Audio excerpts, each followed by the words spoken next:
পরিবারের প্রধান বা মূল উপার্জনকারীর দুর্ঘটনায় পঙ্গুত্ব বা মৃত্যু হলে পরিবারে যখন দুঃখের অমানিসা নেমে আসে এবং আর্থিক নিরাপত্তাহীনতা দেখা দেয়, তখন বীমাই তাদের কার্যকর সহায়তা দিতে পারে।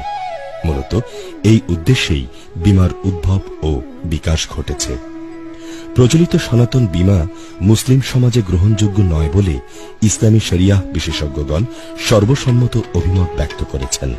কিন্তু বিপদ মুসিবত, আকস্মিক দুর্যোগ মোকাবেলা এবং সন্তান সন্ততিদের জন্য নিরাপদ ভবিষ্যৎ তৈরির ক্ষেত্রে ইসলামে কোনো আপত্তি নেই।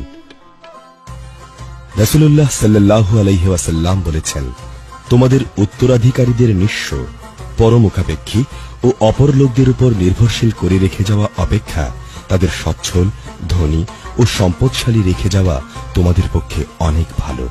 সহিহ আল বুখারী।